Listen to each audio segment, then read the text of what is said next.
It's on Amazon. It's on Amazon Prime now, I think. Yeah. But not the old ones. I've been catching some of the old ones, the classics, on PBS. Yes. On Saturday nights, or rerunning some of the Tom Baker stuff. And that's my favorite memory as a kid.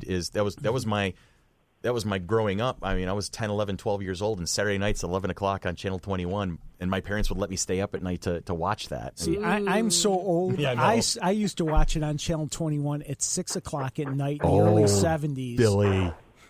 But I didn't understand what was going on at the time. My brother was a fan, my older brother. Mm-hmm. And I was 8, 9, 10, somewhere around there. So I wasn't catching everything. Yeah, let me see if I can. Someone's building a house over Somebody's there. building a house. So I'm blaming the girls. It's funny. I've noticed we all have our own little niches. Yes, we do. And geekdom. Now, like, I love sci-fi TV and movies, but I really like comic books and superheroes. If I had to nail what's your favorite part, that's mine. That's awesome. Whereas, Chris, you're Doctor Who sci-fi guy. Mm-hmm. Tanya? I don't think I can pick just one. What's your favorite area of nerddom? Well, Tanya, you're an avid gamer. You I am tabletop. a gamer, role play, but Yeah. I'd have to go Star Wars. Star Wars, okay. Absolutely. See, that's awesome. Tony? I'm definitely a Star Wars guy. I also game. Definitely love comic books. I could probably have a good 2-hour conversation with you, Bill. Oh, I'd just 2 hours? We're going to make that happen. Sybil, how about you? What's your favorite part of nerddom, my sweet? Oh, I don't know if I have a favorite. I mean, comic books are always near and dear to me because it's how I learned how to read, was my dad giving me comic books. Nice. But then again, I'm a huge Doctor Who fan. I mean, Chris, you saw my newest tattoo. I did. I have a TARDIS, I have the Hitchhiker's thumb on there, and I have the Star Trek the Delta communicators, the Delta on there. So I'm a little bit of everything. I'm a huge nerd, just mesh of everything. How about you, Dee? It's Star Wars. She says it so. There was no hesitation. Doom. It's Star Wars. Period. That was one of the first childhood memories that I still have, was begging my uncle to take me to see Star Wars in the movie theater, and I was just blown away. I think of the 6 of us who are on the panel today, 3 of us were alive when the original Star Wars was released in 1977. Yep.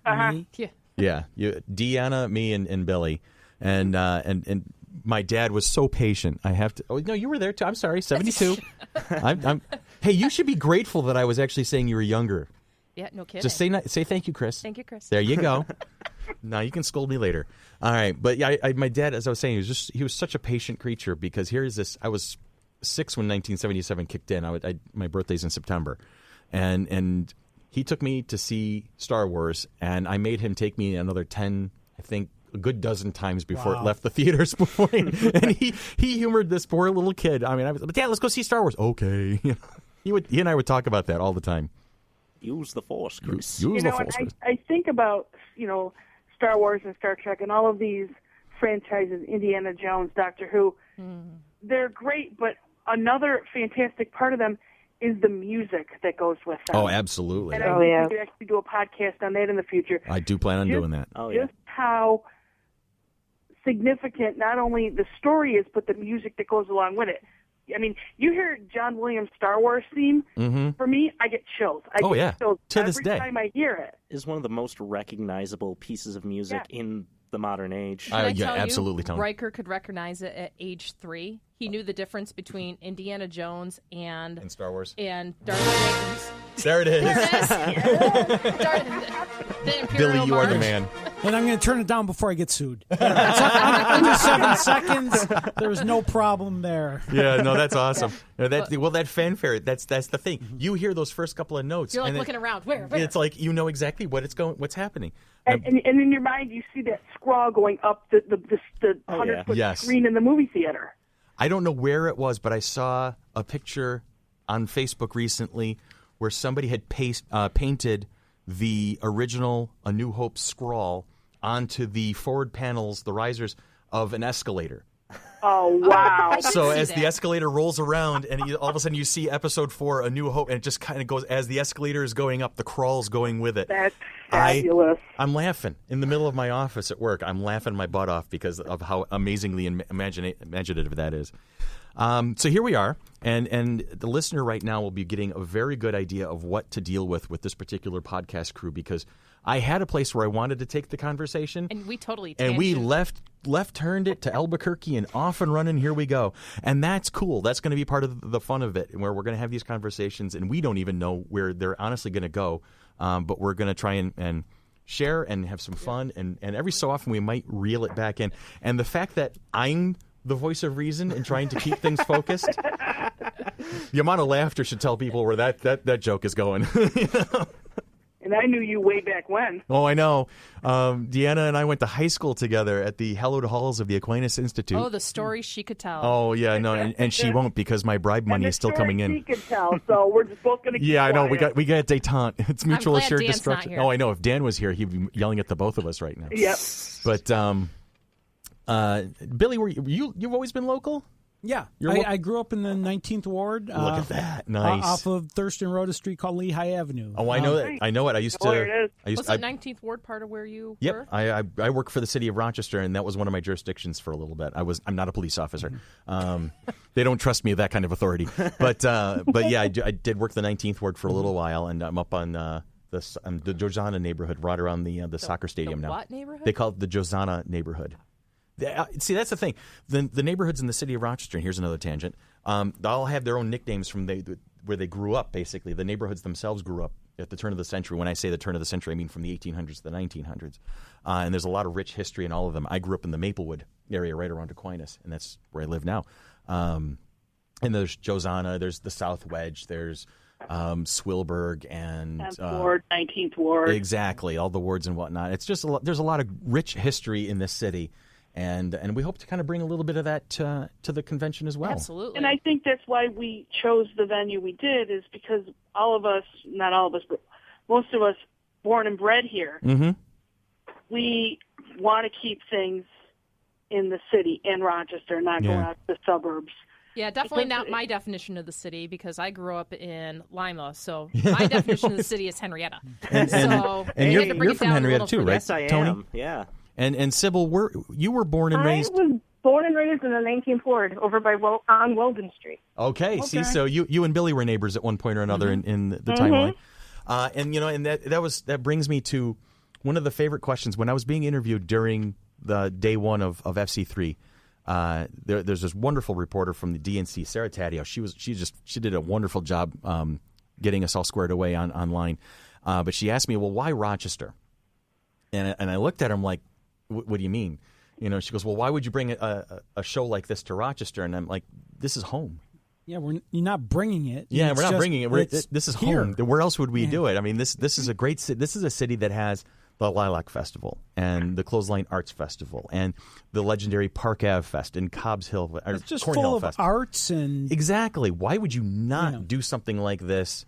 a lot at of home? great culture. We just Bingo. As we're recording this, the Fringe Festival just ended. Yes. Yesterday. Oh, what a show that was! What about the Jazz Festival? The Jazz- Jazz we get Festival. We could go. Grammy and award-winning artists for 10 days in the summer. We And could it's just music. we could devote an entire podcast just talking about the various festivals and parties that Rochester throws on a regular and basis. to bring it to yes. bring it back to a nerd thing as part of the Fringe Festival, I saw Patton Oswalt here see? last week, and he's a part of the nerd culture. Great comedian, Yeah. great actor, but in his routines, he mentions not being disappointed in Superman v. Batman See? and Suicide Squad, and he's a nerd. He is, and and he's a funny big as hell. movie. Yeah, he's great. He So- is funny as all hell. I mean, we were watching an HBO special of his at home, and my son, who's decided he has discovered comedy and loves comedy. He's 13, but he appreciates a good laugh. He watched that Patton Oswalt special with me, and he was just crying. He was laughing so hard. It's funny how he can, Patton's good at hitting those strings. He can hit a chord with just about anybody because he has that flexibility. And he's also a voice on one of my current obsessions. Speaking of all the platforms for TV, have you guys watched BoJack Horseman? I've heard of it, but no, I haven't Oh my watched it myself. God, I it's saw so the funny. first I think I've two seen it on episodes. Netflix. It's so smart and so funny. It's a cartoon show where people and animals sort of live together. It's anamorphic, is that the word? Anthropomorphic or something with, like that? Animals with human qualities. Oh, I know. Yeah, I know what you're talking about. And, yeah. No, sort of like Wicked, I guess. Mm-hmm. But it's never acknowledged that it's different. It's just part of life. Mm-hmm. And BoJack was a horse that starred in a sitcom in the 90s called Horsing Around, and he's a washed-up 90s celebrity. That's and it's funny. just a scathing commentary on Hollywood nowadays. And it's Wow. hilarious, and I highly recommend it. And Patton Oswalt, just to bring it back, is the voice of the president of Penguin Publishing, who is, of course, a penguin. Okay. Because penguins are cool. Yeah. Yes, Penguins they are awesome. Penguins are my spirit animal. I thought those were Juliana's spirit animal. No, Juliana's a panda fan. Panda bear. Yes. Juliana, for the listening crowd, is my other child, my teenage daughter, who right now, if she's hearing this, is shouting like, "Dad, no, stop talking about me, please. It's embarrassing." So let's continue. So let's continue. No, well, that's a podcast in and of itself.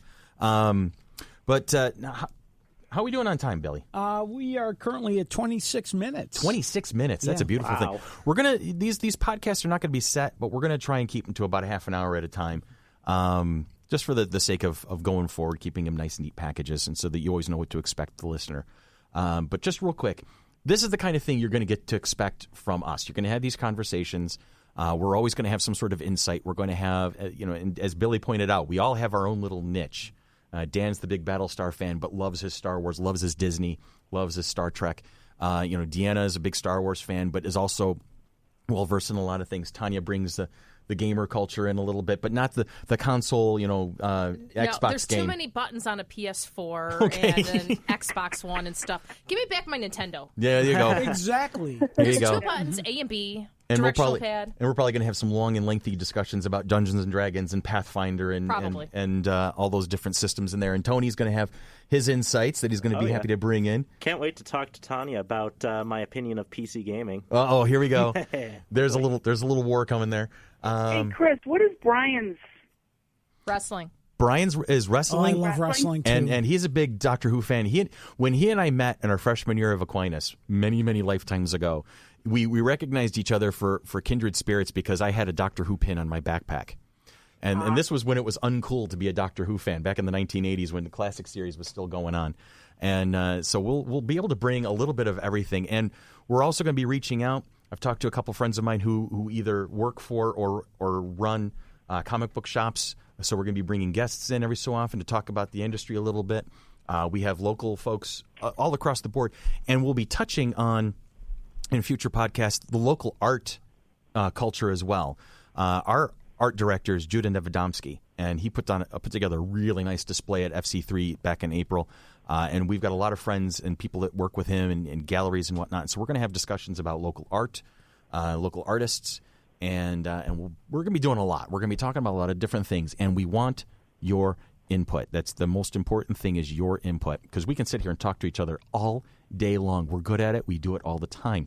But if there's something you want to hear us talk about, let us know. So you just drop us a private message on Facebook. You can send a message to us through our website, or you can email me directly. For instance, I'm happy to put myself forward, and that's chris@fc3roc.com, fc3rock.com. And so I'll be happy to hear from you and answer your questions and maybe take your topic and put it out on a podcast. So we want to hear from you. Or Billy@Weeze.com. Billy@Weeze.com. See, these easy email addresses are wonderful to remember.